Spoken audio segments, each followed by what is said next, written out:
Hey there, turn-based lovers, this is Leaf, and today we are taking a look at a surprising addition to the Advanced Wars likes. The game in question is called Athena Crisis, a turn-based strategy game developed by Nakazawa Tech and is being published by Null Games. The game initially released on Steam earlier this year as an early access title and had just been recently released into 1.0 this 23rd of September. Athena Crisis is a modern retro-style turn-based strategy game that places you in command of over 40 plus units across multiple battlefields in its multiverse. The game can be played solo, with friends, or even publicly. Athena Crisis plays like any of your standard Advanced Wars-inspired strategy game. Players take turns commanding their units with the goal of vanquishing every foe that stands in their way. You get to play around with a bunch of different units, each with their own fields of specialization, so a lot of the engagements follow the rock, paper, scissors concept. Some units work great against others while a different one counters them. There's also a bunch of different unit types: infantry, vehicles, aircraft, and navy. Each type represents an overarching archetype for their playstyle. For example,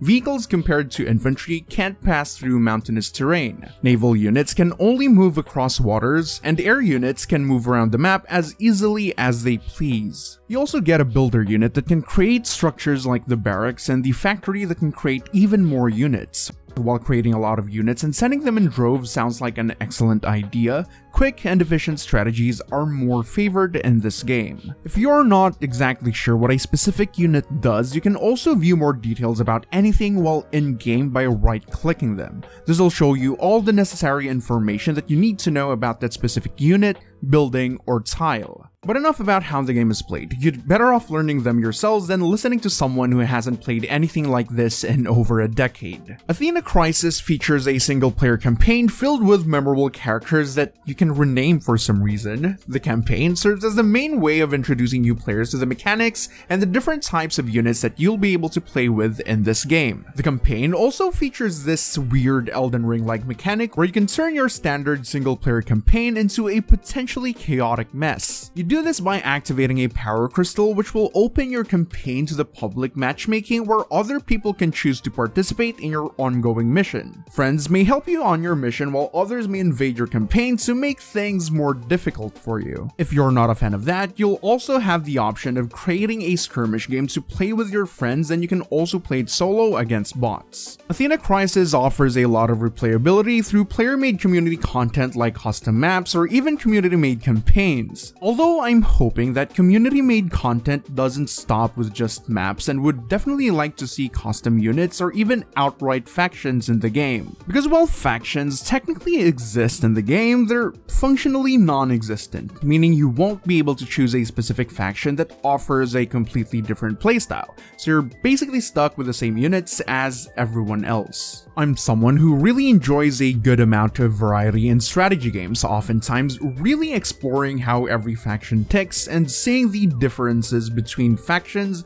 always tickles my fancy. The closest thing in the game to factions are skills that you can earn while playing a campaign or buying from the shop with stars that you also earn by playing the campaigns. Some skills simply give your unit stat buffs when activated, while others let you create entirely new units like dinosaurs and aliens. I haven't gotten around playing most of the campaign yet, so there should be a lot more skills that's just waiting to be unlocked. You can also unlock different character portraits from the shop to customize your profile.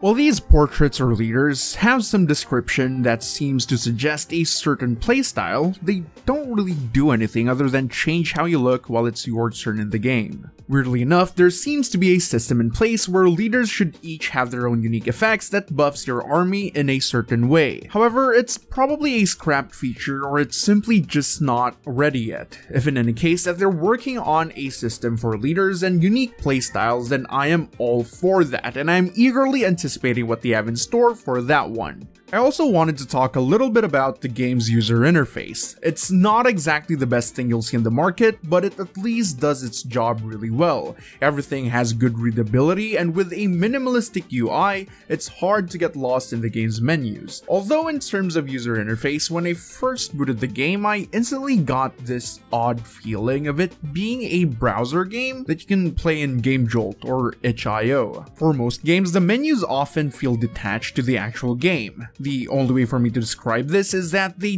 don't belong in the same realm of existence, at least for the majority of games that exist. In Athena Crisis, however, it feels like the menus in the actual game are all sharing the same space, like having multiple windows open, and they're all in windowed mode on your computer. The upside is almost instant loading times and the ability to continue where you left off. Like, going to the main menu while in a game won't end it, and you can always just resume the game instantly. I'm not sure how that'll work in cases of multiplayer though. Another little thing that I wanted to talk about is spectating while you're playing a campaign, and if you're online and connected to the game, other players may spectate and view your gameplay live. You can also watch other people playing, which is wild. Back to the topic of community-made content, any player can also create their own custom maps all within the game. The developers made a very intuitive, very easy to use custom map maker, making sure that absolutely anyone can create their own content.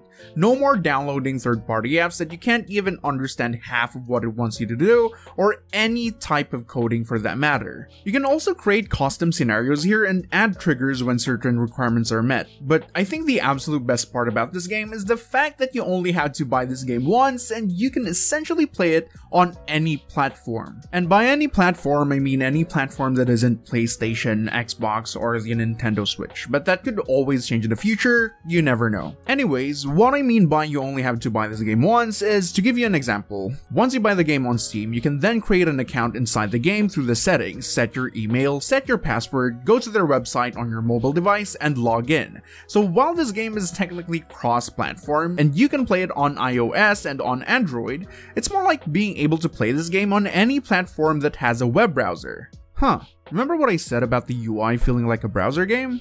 That's probably why. Last but not least, Athena Crisis is also open source, so for any of you that would like to contribute to the game, you can do so by joining their Discord, and you can also view the progress on Nakazawa Tech's GitHub. Simply look up Athena Crisis on Google and you should easily be able to see their Steam, website, and GitHub. You can play Athena Crisis on Steam, Mac, iOS, Android, Linux, and on the Steam Deck. This has been Leaf, and for any of you who find Advance Wars-like games interesting, make sure to check this one out. Hit like if you liked the video, subscribe if you're new around here, and I'll see you guys on the next one.